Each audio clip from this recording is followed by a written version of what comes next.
안녕하세요. 자신만만 적용기술사 강사 김은숙입니다. 자, 저번 시간에는 우리가 V2까지는 끝냈죠. 자, 이번에는 우리가 대가 방식에 관한 내용인데요. 자, 이게 시험에 얼마 전에 나왔더랬어요. 근데 왜 나왔을까요?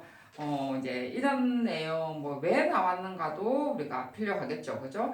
사실 이게 대가 기준은요. 실비정액 가산 방식하고 그다음에 공사비 요율에 의한 방식은 과거에도 있었어요. 그랬는데 이번 시험에 나온 거는 뭔가 첨가됐든지 아니면 완전히 없던 것들이 생겼을 수도 있지만 근데 뭔가 또 첨가됐든지 뭔가 바뀌었든지 뭔가 조금 더 바뀌었다는 건 좀 더 좋게 바뀌었겠죠. 그죠? 자, 그래서 이제 이번에는 어떻게 바뀌었는가라는 것이 주 포인트가 되겠죠. 자, 앞에 없었던 건 아니었어요. 우리가 과거에도 우리가 실비 정액이라든지 그다음에 공사비 요율에 의한 방식 다 있었습니다. 왜냐하면 우리가 설계를 하려면 설계비를 받아야 되잖아요. 그죠? 자, 그렇기 때문에 근데 이제 뭔가 좀 작게 받았다라고 생각을 했기 때문에 아니면 그 작게 받았는데 뭔가 기준점이 있어야 되겠죠. 그죠? 자, 그래서 이제 그런 기준을 뭔가 세분화시켰든지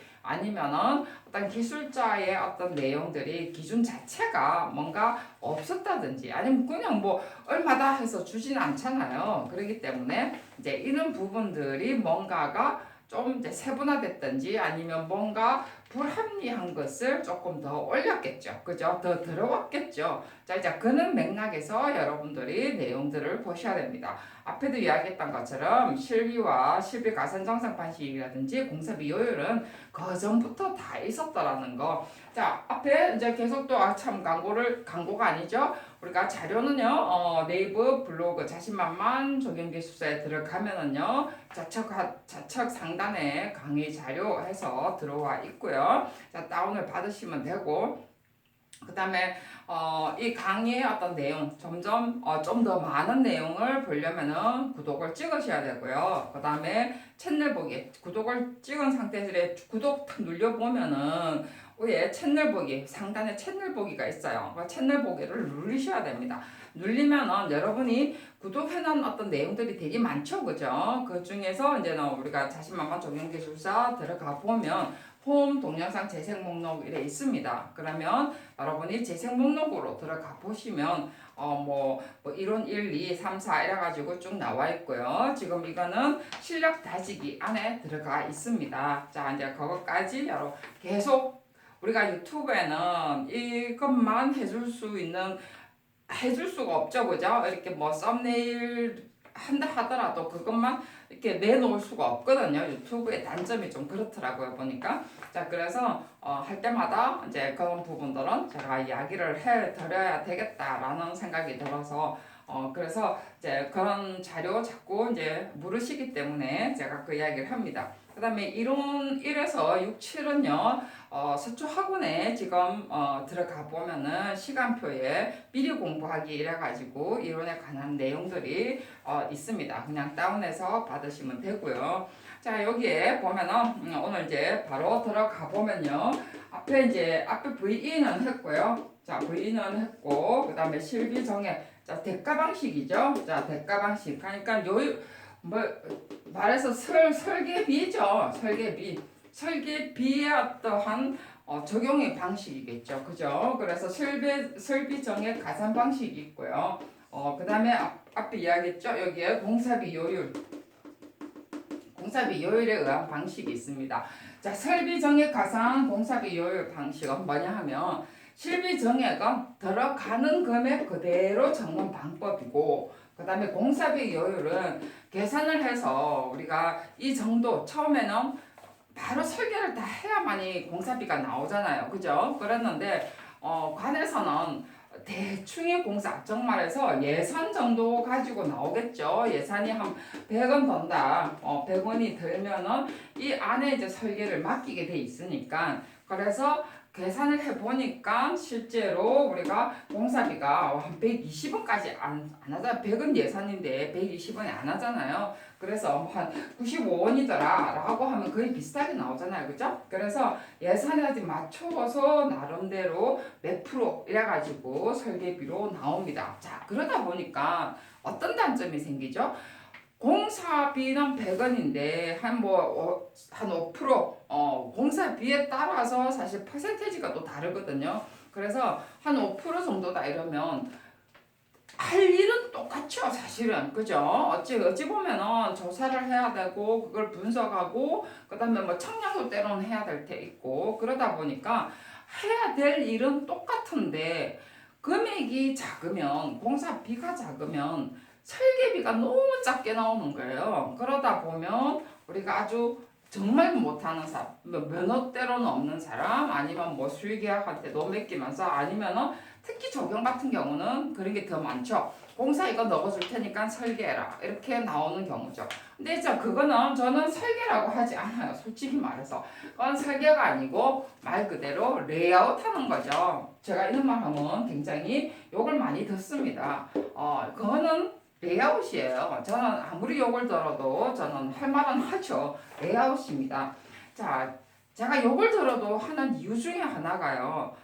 우리가 그렇게 자꾸 레이아웃인 줄 모르고 이게 설계다라고 하면요 발전을 못합니다, 여러분. 그러면 여러분의 밥그릇 자체가 계속 10년이 지나도 20년이 지나도 똑같다는 거죠. 자, 그랬는데 선생님 우린 요즘 좋아졌는데요. 아니요, 제가 볼 때는 똑같아요. 제가 지금 뭐 학번 말은 안 하겠습니다만은 저도 실무가 30년 넘었는데 그때나 지금이나 똑같습니다. 여러분은 그 전까지는 모르겠죠. 그죠? 자, 그래서 우리가 지금 레이아웃이라고 이야기를 할 수 있어야 된다는 거죠. 그래서 여러분이 이렇게 수의계약 할 때 이렇게 뭐 수의계약이든 뭐든 하는 것은 설계가 아니에요. 레이아웃이에요. 자, 그래서 그리고 또 하는 설계도 보면은 거의 레이아웃이 많지 설계라고 말하지 않습니다. 사실은 그 레이아웃은 조경학과 안 나도 아무나 할 수 있다라는 거죠. 여러분 또 그 말하면 항상 이렇게 안티가 굉장히 많이 와요. 근데 여러분 말 그대로요. 인식해야 될 거는 인식을 해야 된다는 거죠. 여러분이 왜 그러냐면요. 우리가 안 해도 될 걸 지금 우리가 마치 뭔가 기술자냐 하면 분명히 우리가 안 해도 되는 걸 우리가 해야 된다라고 한다는 것은 어부성설이에요. 다른 사람이 얼마든지 우리 밥그릇을 가져갈 수 있다는 거죠. 근데 이걸 우리 거라고 자꾸 우기는데 남들은 자꾸 들어와요. 그러면 이거 우리 거야 들어오지만 한들 뭐 하겠어요.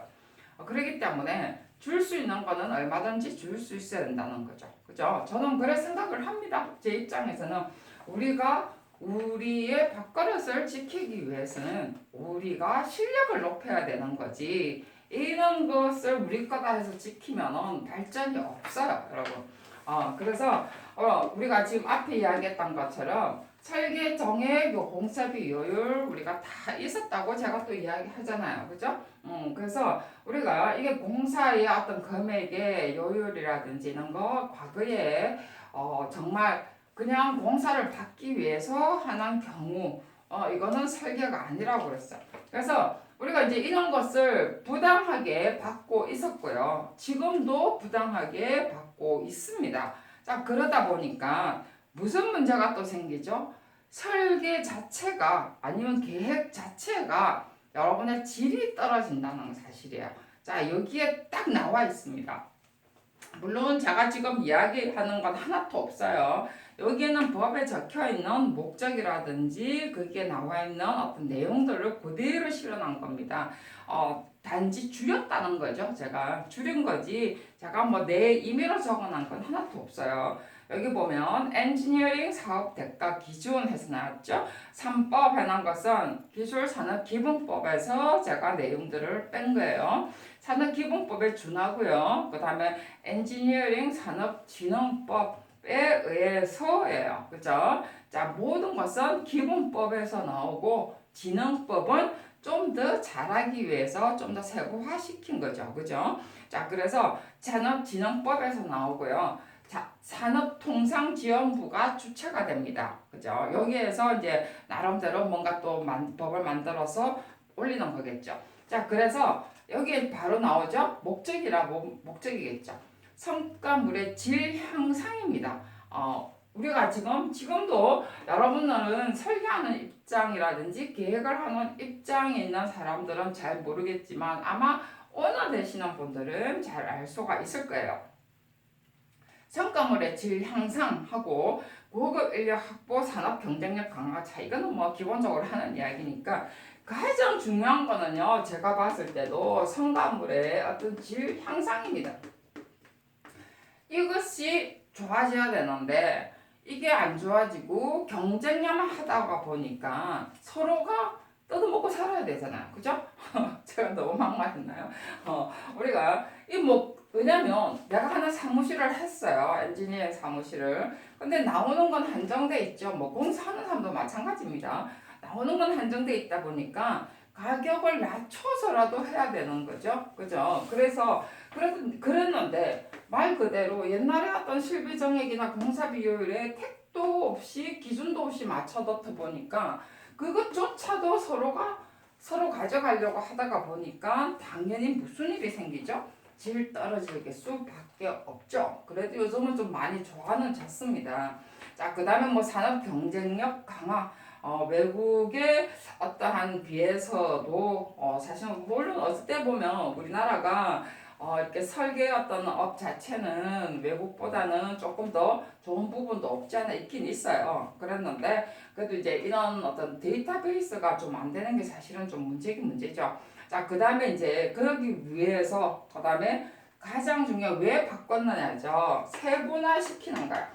자, 세분화, 공사비 요율을 세분화하고 그 다음에 적정화하기 위해서 지금 새롭게 만들어져 있습니다. 그래서 산정 방식을 그냥 또 바꾼 게 아니고요. 기본 설계와 그 다음에 실시 설계. 앞에 입찰할 때도 그런 내용이 나왔어요. 기본 설계만 하는 어떤 입찰이 있고요. 그 다음에 실시 설계까지 합쳐서 하는 입찰이 있었습니다. 대한 입찰할 때도 기본 설계 입찰까지 보느냐 아니면 실시 설계까지 다 해서 합쳐서 우리가 대한 입찰을 하는 것이냐까지도 다 있었습니다. 그게 이제 다 합쳐서 어떤 입찰의 방식이고요. 어쨌든 이렇게 설계도 이렇게 기본 설계만 할 것이냐 실시 설계만 할 것이냐 라는 것도 만들어져 있습니다. 과거에는요 이렇게 실비 정상 어떤 대가 방식은 나왔는데 우리가 세분화를 시킨다든지 적정화 시키는까지는 뭐 나름대로 그 당시도 적정화한다고 했죠. 자, 기본 설계와 실시 설계가 아주 애매모호했어요. 그래서 어쩔 때는 기본 설계와 실시 설계를 합치는 경우가 있죠. 도대체 기본 설계와 실시 설계는 뭐가 다르냐 하지만 사실은 기본 설계가 과거에는 없었기 때문에 실시 설계 해주면서 대충 기본 설계를 빼죠. 그죠? 대충 기본 설계를 빼고 실시 설계를 더 많이 하는데 사실 외국에는 기본 설계가 더 우선이에요. 실시 설계는 그 이후에 어떠한 부분이고요. 기술적으로 문제되는 것만 해주는 거고 사실 가장 기본은 기본 설계입니다. 여러분은 기본 설계가 왜 필요해? 실시 설계가 더 중요하지 하려는가는 모르겠지만 실제로 가장 중요한 것은 기본 설계가 더 중요하고요. 실시 설계는 문제되는 부분만 이렇게 실시 설계를 해서 우리가 해주죠, 실제로. 그래서 이게 이제 데이터베이스가 안 되다 보니까 이런 문제가 또 생기는데, 실제로 가장 기본 맥락은 기본 설계에 사실은 있다라는 기본 계획이죠. 어찌 보면 기본 계획과 기본 설계, 그 다음에 실시 설계에 나가는데요. 자, 그래서 이런 것을 해서 우리가 거기다가 또 추가 업무 비용까지 지금 따로 달아놨습니다. 과거에는 이렇게 추가 업무 비용도 때로는 적어는 놨는데 중요한 거 몇 개는 따로 빼놨지만 어쩔 때는 당연히 넣었을 때 좀 애매모호한 부분이 있었어요. 그래서 그때는 야, 너 그냥 좀 해줘 이러면 그냥 해줬는데 요즘은 그렇게 안 하는 경우도 많죠. 그러다 보니까 간에서도 그냥 해도 하기도 뭐 한 거예요, 실제로. 그래서 이제 추가 업무까지 다 세부적으로 다 달아놨습니다, 실제. 요즘은 또 그러다 보니까 또 관에서도 이제 머리를 탁 써는 거예요. 그러면서 어떤 설계 과정 낼 때 어떤 이 작업의 어떤 내용들 쭉 달아놓죠, 그죠? 그 입찰 보기 전에 다 달았는데 그거 모르고 금액 딱 덤벼들었다가 나중에 어떤 작업의 어떤 내용들 딱 보면은 원래 나자빠질 정도죠, 그죠? 이제 그게 또 관에서는 또 그런 부분도 또 없지 않아 있습니다. 제가 봤을 때 그렇더라고요. 저는 뭐 입찰은 안 해봤지만 과학지시서를 저희 회사도 딱 뭔가 봤을 때 저는 과학지시서부터 먼저 싹 뒤지죠. 안에 어떤 내용들이 있는가라는 걸 봅니다. 그거 안 해주면 안 되거든요. 근데 그렇다고 엉터리를 해줄 수는 없잖아요. 그래서 그것이 굉장히 돈이 많이 들어갈 때가 있다는 거죠. 자, 그러고 난 다음에, 그 다음에 이제 이런 것 때문에 대가 기준이 정해졌고요. 그 다음에 이제 실비 정액은 말 그대로 들어가는 돈. 여기에 보면 인원하고 금액, 하고 실시장 어떤 거래 금액이 실제로 들어가는 게 실비정액이고요. 공사비 요율은요, 말 그대로 공사비 안에 얼마만큼 공사비가 들어가고 거기에 앞에 이야기했던 것처럼 이게 뭐죠? 일정 요율 곱해가지고 부가세 합쳐서 공사비가 100원이 나오면 거기다가 몇 프로, 그건 공사 금액마다 틀려요.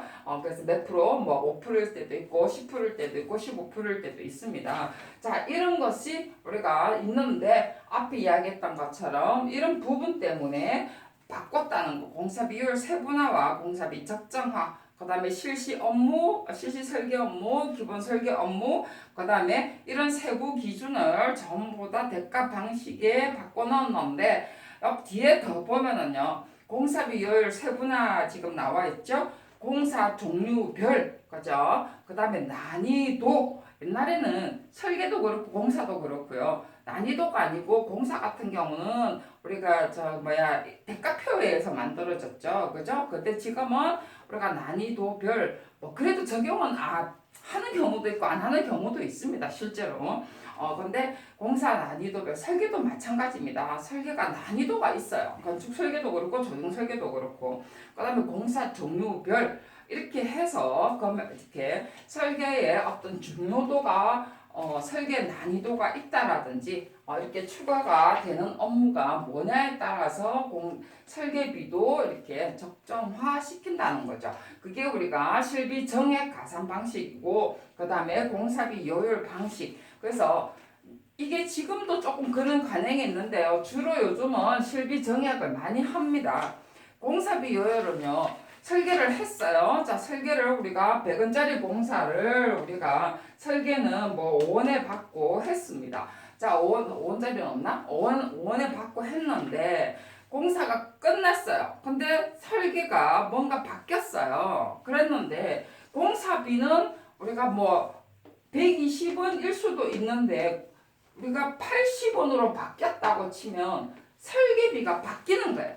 그러면 안 내놓겠죠. 그죠? 자, 그 다음에 설계 변경이 엄청 많이 들어졌는데 100원은 그대로인데 설계 변경이 엄청 일어났어요. 그럼 이 변경을 해줘야 되는데 문제가 생기겠죠. 그러면 설계한 사람은 안 해주겠죠. 당연히. 난 몰라. 우리는 설계비 이것밖에 안 받았어. 라고 한다는 거죠.